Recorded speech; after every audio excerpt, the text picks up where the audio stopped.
Magandang gabi sa inyo mga kapatid at mga kaibigan. Ngayon ay Biyernes at panalangin na naman natin sa iglesia. At kadalasan natin ginagawa ito ay video para makarating sa inyong mga tahanan nang mayroon kayong panahon na pwede niyong panuorin ito at walang hadlang sa bawat isa sa atin. Pag-aaralan natin sa gabing ito, ngayon ay October 1, 2021,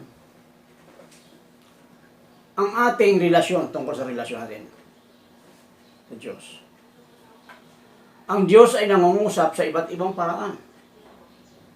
Kung hindi alam ng isang Kristiyano kung kailan nangungusap ang Diyos sa Kanya, malaki ang problema ng isang Kristiyano.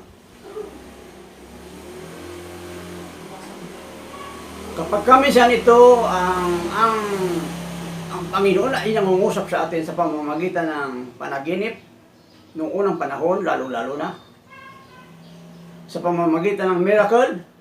Sa Bagong Tipan, nagkaroon ng miracle si Kristo.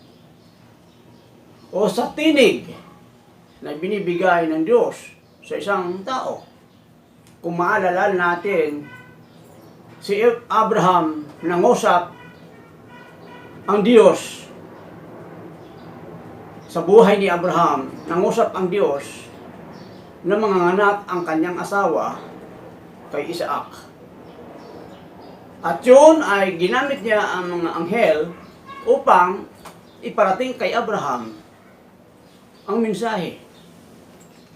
Specific ang mensahe, mga kapatid. Pangalawang halimbawa, kay Moses, nangusap ang Diyos na palalayain niya ang bansang Israel sa Egypt. Natala ito sa Exodus chapter 3 verse 14. Bilang halimbawa ng ating pag-aaral, basahin ko sa bawat isa sa atin ang sinabi ng Panginoon direkta kay Moses nung panahon na yon. Exodus chapter 3 verse 14. Sinabi ng Diyos, ako nga. Sabihin mong sinugo ka ni ako nga. Ang ako nga rito ay tumutukoy sa ating Diyos. I am. Ibig sabihin, nangusap kay Moses ang Diyos. Sa buhay ni Apostol Pablo, nangusap ang Diyos at sabi niya, babalik ang kanyang paningin sa pagkabulag nung siya mahulog sa kabayo sapagkat gagamitin siya para sa mga hintil sa ikaliligtas ng mga hintil. Ibig sabihin, si Apostol Pablo ang siyang ginamit para sa kaligtasan ng mga hintil. Yan ay natala sa Acts chapter 9. Kapag ang Diyos nangungusap, ito ay para sa iyo lamang. Kapag kasi nangusap para sa iyo, ikaw kinausap ng Diyos. Tandaan natin mga kapatid, ang Diyos ay nangungusap sa iyo lamang. Hindi para sa iba. Sapagkat ang Diyos ay personal. Ang sabi nga natin, personal Savior in Lord. Kaya sa tatlong nabanggit, ang Diyos ay nangusap personal. Minsan nangunguna siya sa mga propeta para sa bansang Israel, nung lumang tipan. Sinusugo niya ang mga propeta upang iparating ang mensahe sa mga tao. Isang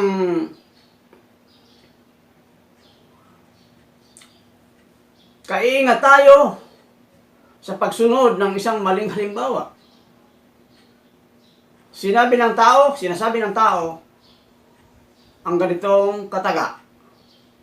Pigilan mo ako, Panginoon, kung ako'y mali.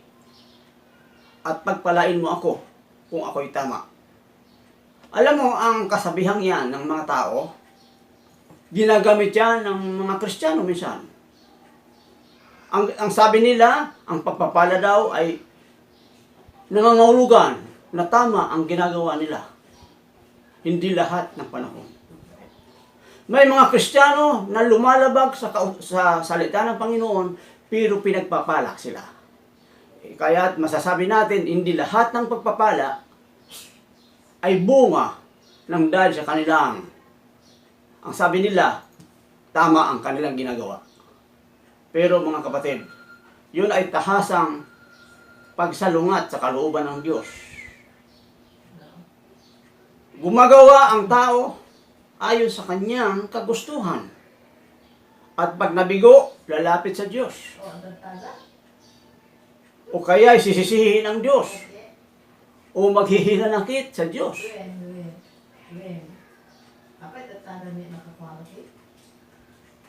Sa bagong tipan, ang Biblia, ang ating gabay.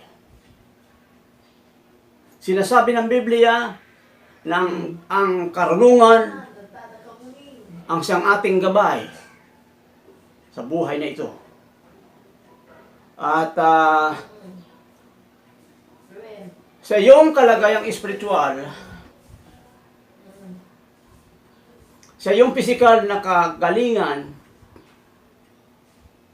sa iyong pinansyal na kailangan, sa masalimuot na kalituhan, sa katulad ng panahon na ngayon, mga kapatid, ang Diyos ay ang ating papanaligan. Sa Biblia, lalo-lalo sa Bagong Tipan, sinasabi na ang mga tao ay kailangan ang salita ng Diyos ang siyang susundin natin. Tingnan natin sa Awit, chapter 1, verse 1 to 3. Awit.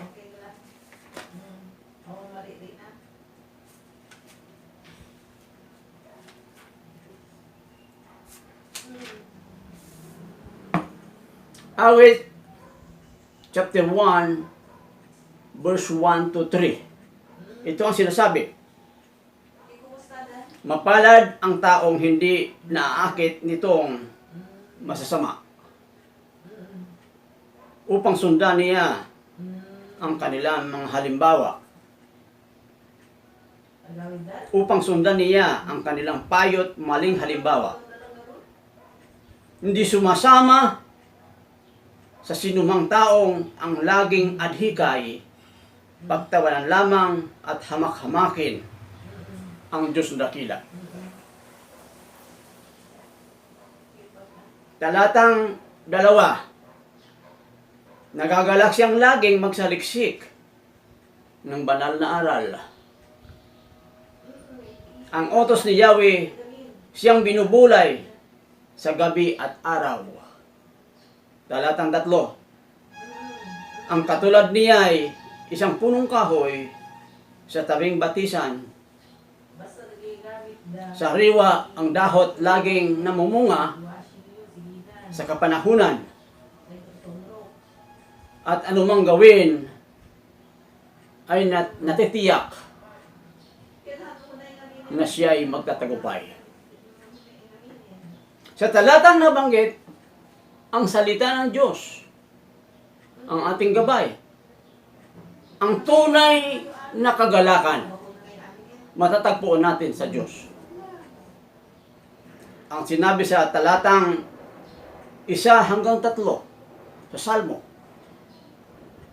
maliwanag na sinasabi, mga kapatid, na kung tayo ay naghahanap ng gabay, ang salita ng Diyos, ngayong bagong tipan, ang salita ng Diyos ang ating gabay. Hindi tao. Ang sinasabi ng tao ay maaring mangyari, pero ang totoong gabay ng isang Kristiyano, kung ikaw ay mananampalataya, ang iyong gabay ay ang Biblia. Ang sinasabi ng Biblia. Tingnan natin sa unang Timothy 4.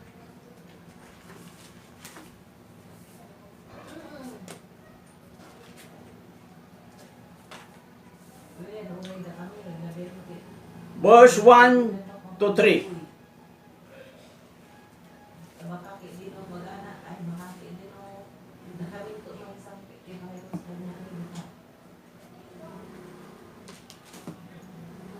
Verse 1 to 3. Unang Timothy, kabanatang 4, talatang 1 hanggang 3. Maliwanag ang sinasabi ng Espiritu, sa huling panahon, iiwan ng ilan ang pananampalataya. Susundin nila ang magdarayang espiritu at ang mga aral ng diablo. Talatang 2. Dahil sa paglilinlang ng mga sinungaling na ang mga budhi may tatak ng pagiging alipin ni Satanas. 3. Ipagbabawal nila ang pag-aasawa at ang ilang uri ng pagkain, mga pagkaing nilikha ng Diyos para kaining may pagpapasalamat ng mga sumasampalataya at lubos nakakaunawa ng katotohanan. Alam mo, ang pagkain, ang sabi dito, binindisyonan ng Diyos. Subalit, may mga pagkain na ipinagbabawal ng iba na tayo mga mananampalataya ay kinakain natin basta idalangin natin at tayo magpasalamat sa pagbibigay niya ng pagkain na yan. Basahin natin sa talatang 6. Ikaw ay maging magbuting lingkod ni Kristo kung ituturo mo sa mga kapatid ang mga tagubiling ito. At habang itinuturo mo ito, dinudulutan mo rin ang iyong sarili ng pagkaing espiritual. Dinudulutan mo ang iyong sarili ng pagkaing espiritual. Kung ikaw ay mangangaral o leader, kinakailangan, sabi dito, dulutan mo rin ang sarili mo ng pagkaing espiritual. Sabi dito, dulutan mo rin ang iyong sarili ng pagkaing espiritual. Mahalaga po ang sinasabi dito, pagkaing espiritual. Ang sabi ng Biblia, man shall not live by bread alone, but by every word that proceeded out from the mouth of God.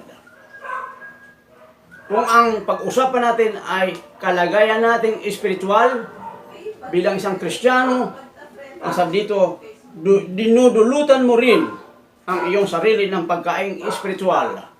Kung kaya tayo, sinasaliksik natin ang ating iniaaral.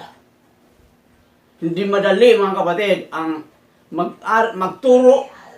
Kailangan natin saliksikin ang pag-aaral, ang salita ng Panginoon. Kung kaya't ang sabi dito maliwanag na tayo ay dapat kumain ng pagkaing espiritual. Talatang 7. Huwag mong aksayahin ng panahon ang mga alamat sa mga alamat na walang kabuluhan. Sa halip, magsanay ka ng kabanalan. Ang kabanalan ay napagsasanayan, mga kapatid. Kinakailangan magsanay na tayo sapagkat yan po ang hinihiling ng Panginoon. Ang mga bagay-bagay na hindi dapat gawin ng isang mananampalataya ay dapat unti-unti natin iwasan. Magsanay na tayo sa pamumuhay ng may kabanalan. Talatang 8. Unang Timothy 4:8. May mapapakinabangan, may mapapakinabang sa pagsasanay ng katawan. Ngunit ang pakinabang sa pagsasanay sa kabanalan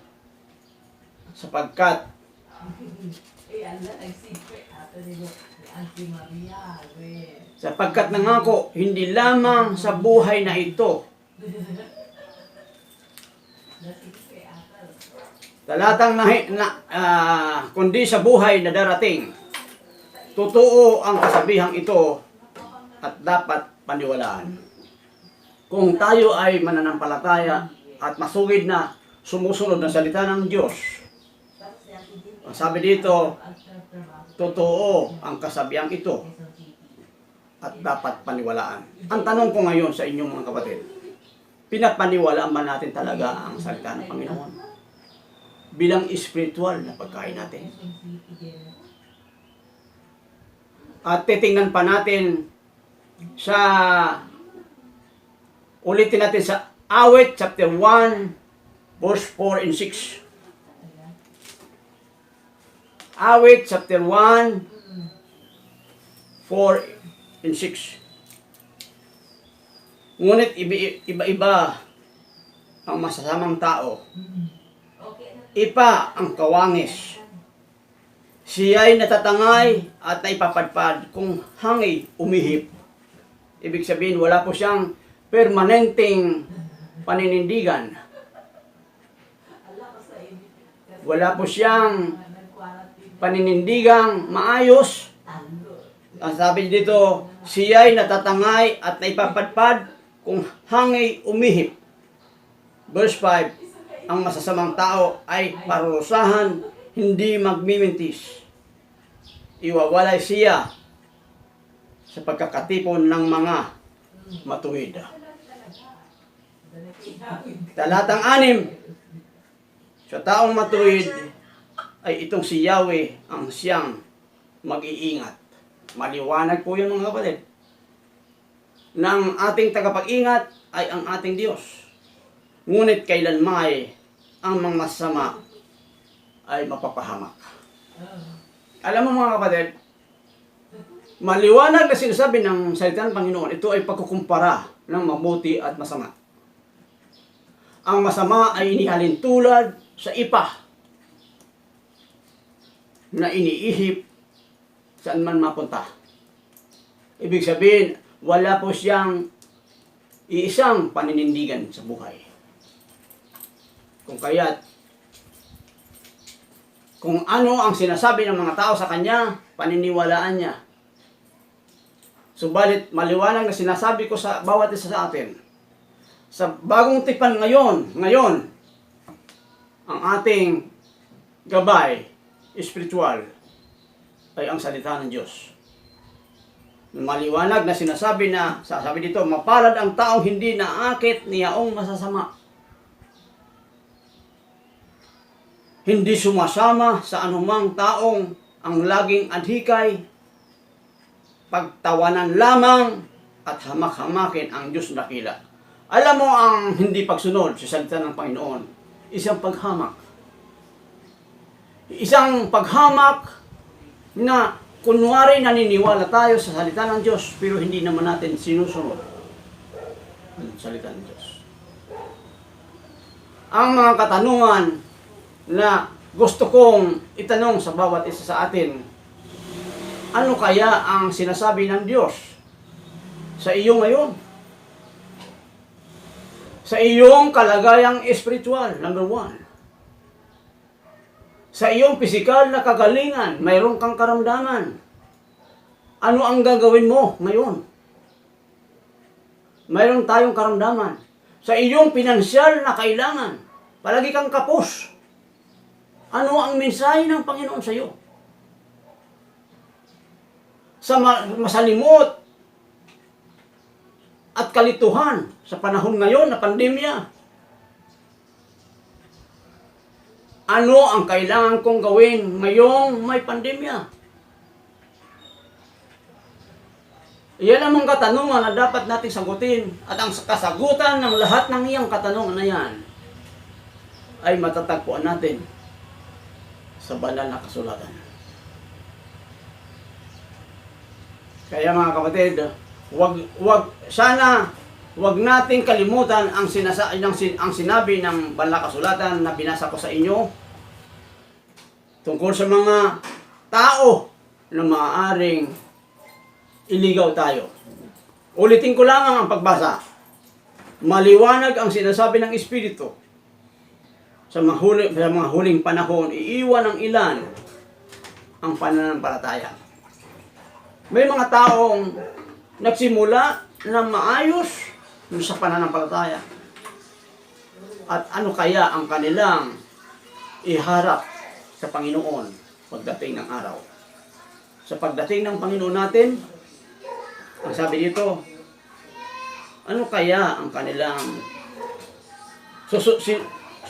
susundin nila ang mandarayang espiritu at mga aral ng dyablo. Alam mo, ang espiritual na pamuhay hindi po pwedeng laro-laro.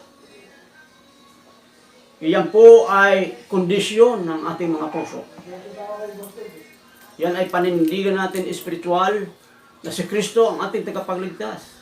Siya ang ating Panginoon. Kaya, pagsikapan natin na sundin ang kanyang sinasabi. Ang sabi dito sa talatang 2, dahil sa panlilinlang ng mga sinungaling na ang mga budhi may tatak ng pagiging alipin ni Satanas. Alam mo, ililigaw tayo ng mga taong ganyan. Kapag tayo nakinig sa kanilang mga sinasabi na dapat ang Biblia ang ating susundan. Ipinagbabawal nila ang pag-aasawa at ang ilang uri ng pagkain. Biro mo yan. Ultimo, ang pag-aasawa at pagkain ay may mga pagkain na pinagbabawal nila. Kung kaya't delikado ang ganitong pamumuhay. Sabi dito, kung ikaw ay mangangaral, ang sabi dito ng Panginoon, ikaw ay magiging mabuting lingkod ni Kristo Jesus. Kung itinuturo mo sa mga kapatid ang mga tagubiling ito. At habang itinuturo mo ito, dinudulutan mo rin ang iyong sarili ng pagkaing espiritual. Mga kapatid, huwag po natin kalilimutan ang salita ng Diyos. Iyan ay sabi dito, pagsalitang espiritual. Habang tayo nangangaral, pinag-aaralan natin, tayo rin mismo, pinag-aaralan natin. Hindi maaring ang ating itinuturo ay hindi natin ginagawa. Hindi maaring ang sinasabi ng Biblia ay hindi natin ipinamumuhay. Yan ang sabi dito. Dinudulutan mo rin ang iyong sarili ng pagkaing espiritual at ang tunay na aral, sinusunod mo. Sabi dito. Mga kapatid, ulitin ko lamang ang katanungan, ano ba ang kailangan kong gawin ngayong may pandemya? Iyan ay iiwanan ko ang katanungan sa bawat isa sa atin. Tayo ba ay burara sa buhay na ito? Sa panahong ito? Tayo ba ay sinasaliksik natin ang salita ng Panginoon at inaalam natin ang kanyang mensahe? Paano ba nangungusap ang Diyos sa atin sa panahon? Dapat alamin natin kung paano nangungusap ang Diyos sa iyo personally. Ang sinasabi ng Diyos sa iyo ay hindi sinasabi sa akin. Maaring ganon ang mangyayari. Para sa iyong ikabubuti yan. Katulad ng ating ginamit ng mga halimbawa, andun ang halimbawa ni Moses, andun ang halimbawa ni Abraham, Ano doon ang halimbawa ni Apostol Pablo? Lahat ng mga halimbawang ito, direkta na kinausap ng Diyos.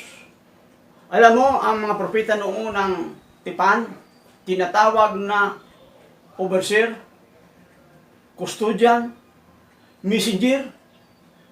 Bakit ganoon ang tawag sa kanila? Sapagkat sila ay inaatasan ng Panginoon na iparating ang mensahe sa mga tao. Sa ngayong panahon, ngayong bagong tipan, ganun din ang ating gabay, ang salita ng Diyos.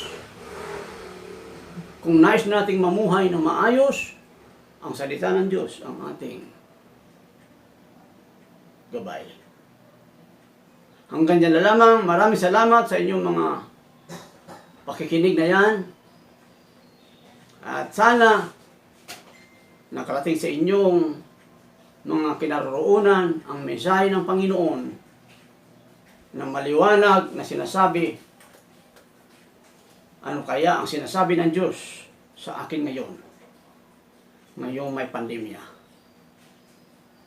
Mananalangin sa atin ang mga 5 katao at tayo sa puntong ito nagpapasalamat sa bawat isa. Marami sa atin nakikinig na ang iba ay nasa ibang bansa nakikinig sa atin, pero sila, ang sabi nila, nakikinig sila sa ating mga ginagawa, sa ating mga pangangaral. Mahalaga mga kapatid ang pangangaral at mahalaga ang aral ng Diyos. Aral ng Diyos. Na sabi natin, anuman ang iyong ginagawa, gaano ka man nagkumakamal ng salapi, kung ikaw naman ay lumalayo sa Panginoon, ang iyong salapi ay hindi sa iyo magdadala sa buhay, sa piling ng Diyos. Maraming salamat mga kapatid. Sa ating lahat, samahan niyo po akong ipag-pray ang Passionate Spirituality. Let's pray. Lord, maraming salamat po sa gabing ito, Lord, na pinagsama-sama niyo po muli, Panginoon. Maraming salamat, Lord, sa pag-iingat at pag-aalaga niyo po sa amin sa gabing ito, Lord. Lord, maraming salamat sa lakas na binibigay niyo po sa amin sa araw-araw, Lord, at sa pag-iingat at pag-aalaga niyo po sa amin sa mga blessings po namin natatanggap, Lord, sa araw-araw, Lord. Lord, humingi po kami ng tawad sa mga nagawa namin kasalanan sa isip ko at salita po namin, Panginoon. At patuloy ka namin papuri at pasalamatan pa rin, Panginoon, at maging gabay, Lord, sa lahat namin ginagawa, Panginoon, sa bawat desisyon namin ginagawa, Lord, sa aming tatahaking mga landas, Panginoon. Kayo po ang maging gabay po namin, Lord, upang hindi po kami magkasala, Panginoon, at maging maayos ang aming landas, Panginoon, na tatahakin, Panginoon. Lord, pinagpe-pray ko po ang aming mga devotions, Lord, na patuloy kaming pag-aralan at saliksikin ng iyong salita, Lord, at hindi lang ito basta binabasa, Panginoon, aming isabuhay, itatak sa aming puso't isipan po, at gamitin ito sa pang-araw-araw namin ginagawa, Panginoon, at panghawakan ng inyong mga salita, Panginoon, upang mamuhay ayon sa inyong kagustuhan, Panginoon, na mamuhay kami, Panginoon, na maging makadiyos, Panginoon, at mamuhay ng tama, Panginoon, at maging righteous, Lord. At binabalik po namin lahat ng papurit pa salamat sa inyo, Lord, at nagpapasalamat kami, Lord, sa pagmamahal at pag-iingat, pag-aalaga niyo po sa amin, Lord, at sa walang sawang pagmamahal sa amin sa araw-araw, Lord. At Lord, patuloy na pinipray, Lord, na maraming maging disciples, Lord, na mag-pray, Lord, at mamuhay ayon sa inyong kagustuhan, Panginoon, at saliksikin ninyong salita, Lord, at patuloy silang umatin ng small groups, Panginoon, na patuloy na maglingkod sa inyo, walang sawang maglingkod sa inyo sa araw-araw, Lord. Binabalik po namin lahat ng papurit pa salamat sa inyo, Lord, at maraming salamat, Lord, sa mga buhay, Lord, na lakas na binibigay niyo po sa amin, Lord. At binabalik po namin lahat ng papurit pa salamat sa inyo sa araw-araw, Lord. maraming salamat sa mga bagay, Lord, na natatanggap namin, Lord, at lalo na ngayon, Lord, sa panahon ito, Lord, na inilalayo niyo po kami sa sakit, sa pamakan at disgrasya, Panginoon. And thank you, Lord, sa araw-araw, Lord. Pinabalik namin lahat ng papurit. Salamat sa inyo sa Panginoon Jesus. Amen. Magandang gabi po sa atin lahat. Samahan niyo po ako magdasal. Lord God, maraming salamat, Panginoon, sa oras na ito muli, Panginoon, na binigyan kami ng pagkakataon, Panginoon, na magdasal, Panginoon, sa inyong harapan at pagdasal ang aming church. Lord God, ilalapit po namin sa inyo ang aming simbahan, Panginoon, Lord God, maging maayos din, Panginoon, yung mga sitwasyon, Panginoon, bawat isa sa aming, Panginoon, malayo, Panginoon, sa sakit, Panginoon, Lord God, ingatan niyo, Panginoon, bawat isa, Panginoon, ang pastor namin, Panginoon, hanggang sa mga leaders, Panginoon, sa mga elders po namin, at hanggang, Panginoon, sa mga members. Lord, nilalapit ko, Panginoon, ang discipleship, Panginoon, ng simbahan, Panginoon, ng lumago ito, Panginoon, Lord God, bigyan ko, Panginoon, ng opportunity, Panginoon, Lord, na mapalago, Panginoon, ng aming discipleship, Panginoon, na maggawa, Panginoon, namin ang greatest commandment, Panginoon, na inyong itingutos, Panginoon, sa bawat Kristiyano. At Lord, nilapit ko, Panginoon, ganun din, Panginoon, ng leadership, Panginoon, ng aming simbahan, na nawa, Panginoon, na lumago din ito, Panginoon, Lord God, bigyan niyo ka, Panginoon, ng knowledge and wisdom, Panginoon, na magkaroon, Panginoon, ng bawat isa, Panginoon, ng leader, Panginoon, upang mapalagunan ng Panginoon ng aming spirituality, Panginoon, ganun din, Panginoon, ng mga naituturo, Panginoon, sa mga kabataan, Panginoon, bigyan niyo, Panginoon, ng kakayanan, Panginoon, na magampanan, Panginoon, ng pagiging leader, Panginoon, sa mga kabataan, Panginoon, at ganoon din, Panginoon, sa aming community, Panginoon, Lord God. Lord, pinag-pray ko, Panginoon, pati ang aming small group, nawa, Panginoon, lumagurin ito, Panginoon, Lord God. Mayroon mga small group, Panginoon, na patuloy na nagsasagawa ng small group sa kabila, Panginoon, ng pandemya. Maraming salamat dahil hindi mo hinahayaan na matigil, Panginoon, ang iyong gawain. Lord, muli, kayo na pong bahala, Panginoon, sa bawat isa, Panginoon.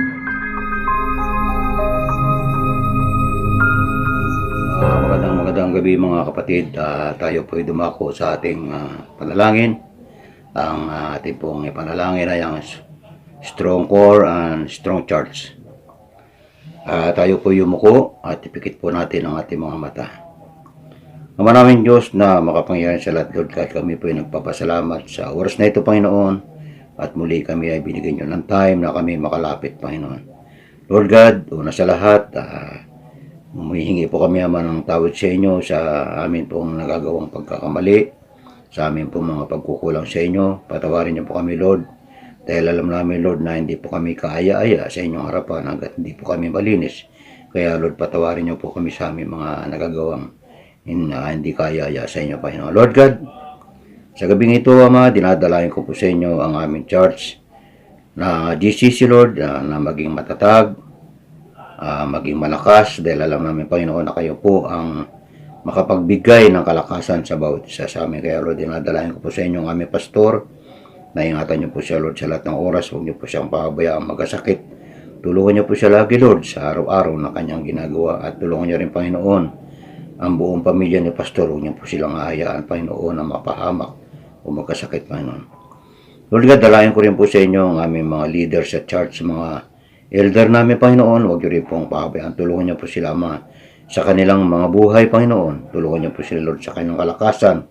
Panatilihin niyo po silang maging malakas, Lord. At alam namin, Panginoon, na ang lahat na ngayon ay nagmumula sa inyo. Kaya, Lord, ingatan niyo po ang aming mga elders, Panginoon. Lord God, dalayan ko rin po ang aming mga leaders sa discipleship, Panginoon, na patuloy niyo po silang gamitin, patuloy niyo po silang ingatan upang sila, Panginoon, ay patuloy na magbibigay na mga salita niyo, Panginoon, sa mga taong di po nakakarinig ng inyong mga salita, Panginoon. Kaya, Lord God, lagi niyo pong ingatan ang aming mga discipleship leader. Tulungan niyo po sila sa araw-araw na kanilang mga ginagawa sa pamamagi po ng inyong mga salita. Kaya, Lord God, maingatan niyo po sila, Lord, sa lahat ng oras. Ganon din, Panginoon, sa mga small group namin, Panginoon, ingatan niyo rin po ang bawat isa.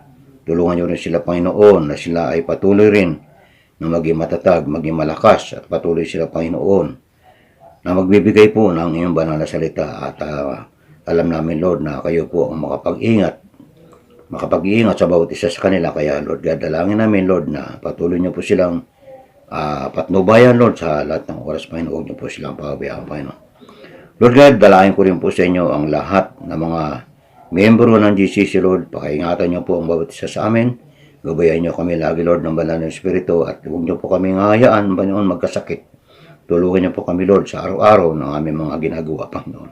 Dahil alam namin, Lord, na kayo po ang makapag-iingat sa amin sa araw-araw, Panginoon. Kaya, Lord, ingatan niyo po ang lahat ng miyembro ng aming GCC Church, Panginoon. Lord, ang pamilya, ang bawat isa na nasa GCC, Panginoon, ingatan niyo po, Lord, sa lahat ng uring sakit, Panginoon. Lord God, maraming salamat sa gabing ito, Panginoon, at muli kami nakalapit sa inyo dahil alam namin, Lord, na ang lahat na ito ay nanggagaling, Lord, at nagsisimula sa inyo. Kaya, Lord, salamat sa gabing ito, Panginoon.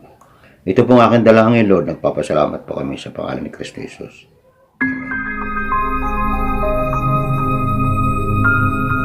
Magandang gabi sa ating lahat. Ngayon ay ipagdasal naman natin ang National Transformation, Revival of the Nation ng ating bansa. Sabay-sabay tayong pumikit at sabay-sabay tayong manalangin sa mga oras na ito. Mahabaging Diyos Ama na nasa langit, ngayong gabi, nagpapasalamat po kami, Panginoon, sa unang-una sa biyaya mo. Nagpapasalamat po kami, Panginoon, sa kalakasan na ipinagkakaloob mo po sa amin. Salamat po, Panginoon, dahil nagkaroon po kami ng pagkakataon, Panginoon, na manalangin muli, O Lord, sa harapan mo. And sa mga oras na ito, gusto po naming ipagdasal, O Lord. Unang-una ang aming bansa, Panginoon. Tulungan mo po kami, Panginoon, sa mga pinagdaraanan po namin, O Lord. Naway tulungan mo po kaming mabigyan ng solusyon, O Lord, yung mga problema na yon. And sa mga oras na ito, Panginoon, ikaw nang bahala, Panginoon, sa aming gobyerno. Naway magampanan po nila, Panginoon, yung katungkulan nila, O Lord. Naway maging responsable rin sila, Panginoon, para sa bansang ito, O Lord. And tulungan mo po kami, Panginoon, sa pakikibaka po namin, O Lord, sa pandemyang ito. Naway tuluyan na itong maglaho, Panginoon. And tulungan mo po, Panginoon, lahat na may mga karamdaman ngayon, O Lord, naway ikaw nang bahalang magpagaling sa kanila. We also pray, Panginoon, naway sa darating na linggo, Panginoon, ay magkaroon kami ng pagkakaisa, Panginoon, para sama-samang magpuri, Panginoon, sa harapan mo. Naway ikaw po magbigay sa amin ng lakas, Panginoon. Ikaw pong mag-direct ng buhay namin, O Lord. Naway lahat ng ginagawa po namin is para sa kaluwalhatian mo. Kaya sa mga oras na ito, Panginoon, pagpalain po, O Lord, ang bawat pamilya, Panginoon, ng mga nakasubaybay ngayon. And sa mga oras na ito, Panginoon, huwag mo pong kakalimutan, Panginoon, na ibigay, Panginoon, ang pangangailangan ng bawat isa, O Lord. Pangangailangan physical, pangangailangan spiritual, Lord, and pangangailangan po namin financial, Panginoon. Tinataas po namin sa inyo ang lahat-lahat, Panginoon. Naway lahat po kami magkaisa na magpuri at sama-samang maglingkod, Panginoon, sa iyo. Sa mga oras na ito, Panginoon. Naway maalala ka namin everyday, Panginoon, hindi lang po during prayer meeting, kundi ikaw po, Lord, yung may taas po namin araw-araw sa buhay namin. Sa pangalan ni Jesus, Amen. Tayo manalangin. Lord, maraming salamat sa gabing ito, sa aming prayer meeting. At sa iyong salita na ginamit mo, Panginoon namin Diyos. At sa mga halimbawa na nagpapatunay na ikaw ay nangungusap sa amin, sa sarili mong kaparaanan sa amin. Maraming salamat, Panginoon ng Diyos. Idinadalangin din namin, Panginoon, ang aming mga kapatiran na may mga negosyo. Papalain mo po sila, Panginoon, at nawa hindi lamang sa kanilang mga negosyo matuon ang kanilang mga panahon, kundi mag-ukol sila ng panahon para sa iyo. Panginoon, alam po namin na ikaw ay may plano sa aming mga buhay. Maaari mong binubuksan ang mga pintuan sa panahon ito. Sa aming mga kinasanayan na kami ay nakikinig lamang sa iyong salita, minsan ay nakahiga, minsan sa isang sulok. Alam po namin, Panginoon, ang lahat ng iyan ay wawakasan mo. At kami ay mag-ukol ng panahon upang dumalo sa pananambahan. Marami pong salamat, Panginoon, sa iyong pag-alis. Sa pag-alis mo ng pandemyang ito. Tuluyan mo nang ilalayo sa amin ang pandemyang ito upang kami ay hindi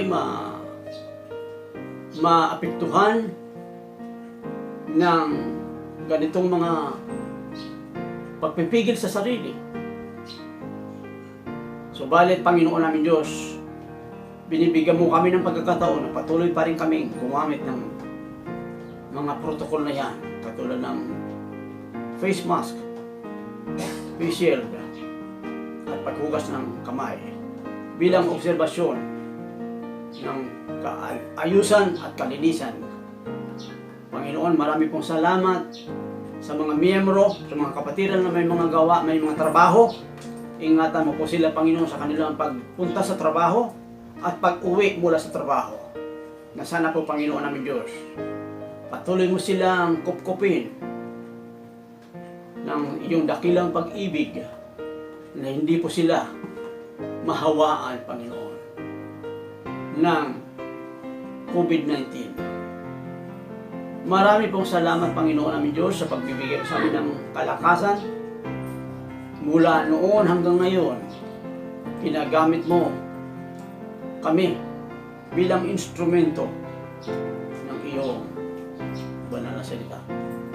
At kami, Panginoon namin Diyos, ay nagpapakumbaba sa iyong harapan sa gabing ito. Dinadakila ka namin at pinapasalamatan. Marami pong salamat, Panginoon, sa pangalan ng Jesucristo. Amen. Ang announcement natin, mayroon po tayong announcement sa linggong darating, October 3, magkakaroon na po tayo ng face-to-face service sa church sa Grand Valley. At anyayahan ko kayo o hindi anyayahan, kayo po ay mayroong karapatan na dumalo sa iglesia sapagkat po kayo ay miyembro ng iglesia, kabilang po kayo sa pamilya ng iglesia, pamilya ng Diyos. Kung kaya't pumunta na lang kayo at kusa na lang po kayong pumunta roon at makisalo sa aming pag-aaral. Darating at darating ang panahon na tuluyan talaga na alisin ng Panginoon ang pandemyang ito, ang COVID-19. Kung kaya't maraming salamat sa bawat isa sa inyo, sa inyong pakikinig sa mensahe ngayong gabi. Marami pong salamat.